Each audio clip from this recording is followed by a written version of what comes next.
এক রাজ্যে অভাব অনটন লেগেই থাকতো। যখন সেই রাজ্যে তীব্রভাবে খাবারের সংকট দেখা দিল, তখন সেই রাজ্যের রাজা অনেক ভেবেচিন্তে সিদ্ধান্ত নিল যে তার রাজ্য থেকে কিছু প্রজা কমাতে হবে, তবে অভাব থেকে কিছুটা রক্ষা পাওয়া যাবে। তারপর সেই রাজ্যের রাজা একটি অদ্ভুত আইন জারি করলো। সেই আইনটি হলো এমন, যেসব বাড়িতে বৃদ্ধ মানুষ আছে, কোনো কাজকর্ম করতে পারে না, শুধুমাত্র শুয়ে বসে খায়, তাদেরকে বাড়ি থেকে বের করে দিতে হবে, ফেলে দিতে হবে জঙ্গলে। যদি কোনো বাড়ির কর্তা এই আইন না মানে, তাহলে তাকে দেওয়া হবে মৃত্যুদণ্ড। তাই সেই রাজ্যের লোকজন কোনো উপায় না পেয়ে তাদের বৃদ্ধ বাবা মাকে ভয়ঙ্কর জঙ্গলের মধ্যে ফেলে আসতো, আর সেখানে সেই বৃদ্ধ মানুষগুলো কখনো না খেয়ে আবার কখনো বাঘের পেটে গিয়ে মৃত্যুবরণ করতো। আবার বুড়ো বুড়িকে বনবাসে না পাঠিয়ে উপায় ছিল না কারোই, কারণ ওই রাজ্যের প্রহরীরা ঘুরে ঘুরে প্রত্যেকবারই দেখতো যে কারা এই আইন অমান্য করছে। যদি সেই রাজ্যের কেউ এই আইন অমান্য করতো, বুড়ো বুড়িকে বসিয়ে খাওয়াতো, তাহলে প্রহরীরা তাকে ধরে নিয়ে গিয়ে সাথে সাথে মাথা কেটে ফেলতো ঘেচাং করে। এই ভয়ে সবাই তাদের বাড়ির বুড়ো বুড়িকে বনবাসে পাঠানো শুরু করে দিল। সেই রাজ্যে একটি ছেলে ছিল, তার একটি বৃদ্ধ বাবা ছিল, যে কোনো কাজকর্ম কিছুই করতে পারতো না, শুধু বসে বসে খেত। কিন্তু তার বাবাকে সে অসম্ভব ভালোবাসতো, বাবাও ছেলেকে অনেক ভালোবাসতো।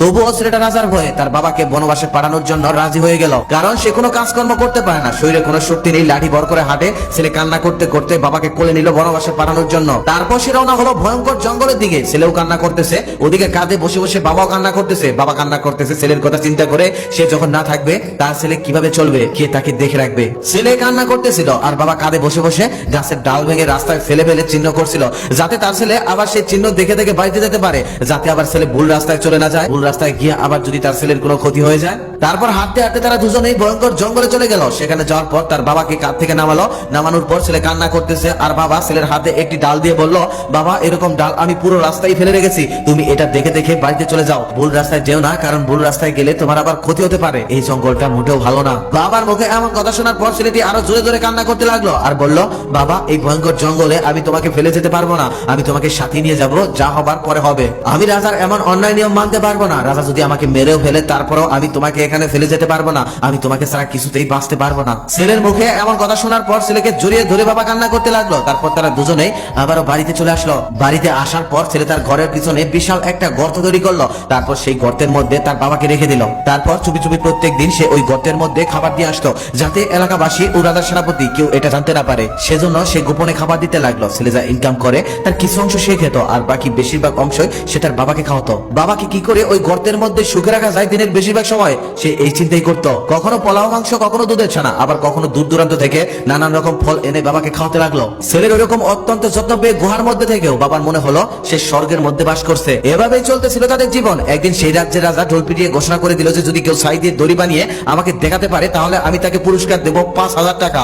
5,000 টাকার কথা শুনে অনেক মানুষই ছাই দিয়ে দড়ি বানানোর চেষ্টা করলো, কিন্তু কেউ এই ছাই দিয়ে দড়ি বানাতে পারলো না। তারপর ওই ছেলে যখন গুহার ভিতরে বাবার জন্য খাবার নিয়ে গেল, তখন সে তার বাবাকে বলল, বাবা দেখো তো, রাজা ছাই দিয়ে দড়ি বানালে নাকি 5,000 টাকা পুরস্কার দেবে। আচ্ছা বাবা, ছাই দিয়ে কি কখনো দড়ি বানানো যায়? তখন তার বৃদ্ধ বাবা কিছুক্ষণ ভেবে বলল, হ্যাঁ যায়। তুমি একটি কাজ করো, একটি লম্বা কাঠের টুকরা নাও, তারপর সেই কাঠের দুই মাথায় একটি দড়ি লম্বা করে বেঁধে নাও, তারপর সেই দড়িটাতে আগুন লাগিয়ে দাও, তখন দেখবে দড়িটা আস্তে আস্তে পুড়ে যাবে আর অবশিষ্ট থাকবে ছাইয়ের দড়ি। তারপর বাবার কথা মতো ছেলে সুন্দর একটি পাটের দড়ি নিয়ে একটি সোজা কাঠের মধ্যে বেঁধে আগুন লাগিয়ে দিল। সেই দড়িটা পোড়ার পর অবশিষ্ট রয়ে গেল ছাইয়ের দড়ি। ছেলে তখন দড়িটা নিয়ে দৌড়ে চলে গেল রাজ দরবারে। সেখানে যাওয়ার পর রাজাকে দেখালো, আর রাজা সেই ছাইয়ের দড়ি দেখে এতই খুশি হলো যে খুশি হয়ে তাকে 5,000 টাকা দিতে চাইলো। ছেলে তখন টাকা নিতে অস্বীকৃতি জানালো আর বলল, মহারাজ আমার জন্য আপনার দোয়াই যথেষ্ট, আমার টাকা পয়সা কিচ্ছু লাগবে না।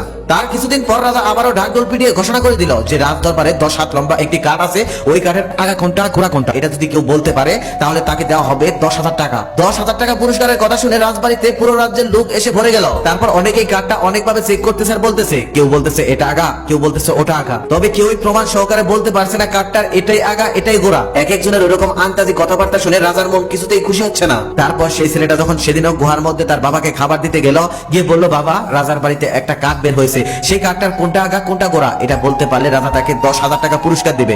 বাবা তখন এটা শোনার সাথে সাথেই বলল, এটা তো খুবই সহজ, গাছটা নিয়ে পানির মধ্যে ফেলে দাও, যেই মাথা ডুবে যাবে সেই মাথা হচ্ছে গোড়া, আর যেই মাথা বেঁচে থাকবে সেই মাথা হচ্ছে আগা। ছেলে তখন দৌড়ে সেই রাজবাড়িতে চলে গেল আর সেখানে গিয়ে সবাইকে উদ্দেশ্য করে বলল, আমি বলতে পারবো এই কাঠের কোনটা আগা কোনটা গোড়া, এমনকি প্রমাণ সহকারেও দেখাতে পারবো। ছেলেটার মুখে এমন কথা শুনে উপস্থিত সবাই হতবাক হয়ে গেল। হাজার হাজার মানুষ যে জিনিসটা পারছে না, সে এটা কি করে পারবে? রাজা তখন তাকে অনুমতি দিল করার জন্য। ছেলেটি তখন কাঠটি নিয়ে নিয়ে গিয়ে রাজবাড়ির সামনে একটি দিঘি ছিল, সেখানে ছুঁড়ে মারলো। এক মাথা ডুবে গেল আর এক মাথা ভেসে রইল। তখন বলল, মহারাজ, যেই মাথা ডুবে গেছে ওইটাই গোড়া, আর যেই মাথা ভেসে আছে ওইটাই আগা। রাজা এবার খুশি হয়ে গেল আর ছেলেটির নামে জয় জয়কার দিতে লাগলো। রাজা তখন তাকে 10,000 টাকা দিতে চাইলো, কিন্তু ছেলেটি বলল, মহারাজ, আমার টাকা লাগবে না, আমার জন্য আপনার দোয়াই যথেষ্ট। যেই 10,000 টাকার জন্য পুরো রাজ্যের মানুষ মুখ শুকিয়ে আছে, সেই টাকাটা পাওয়ার পরেও সে নিল না। ছেলেটার কোনো লোভ নেই, এটা দেখে রাজা অত্যন্ত খুশি হলো। তার কিছুদিন পর রাজা আবারও ঢোল পিটিয়ে ঘোষণা করে দিল, যদি কেউ বিনা বাজনায় বাজবে এরকম ঢোল বানাতে পারে তাহলে তাকে দেওয়া হবে 20,000 টাকা।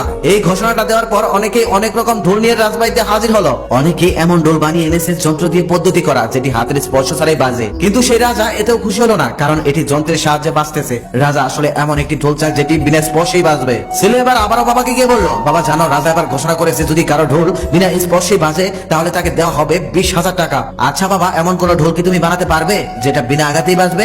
বাবা তখন কিছুক্ষণ ভেবে ছেলেকে বলল, যাও গাছ থেকে একটি মৌমাছির চাক নিয়ে আসো আর একটি গাছের ছাল। ছেলে বাবার কথা মতো মৌমাছির চাক ও গাছের ছাক আনতে গেল। এদিকে বাবা বসে বসে মাটি দিয়ে একটি ঢোল তৈরি করলো। ছেলে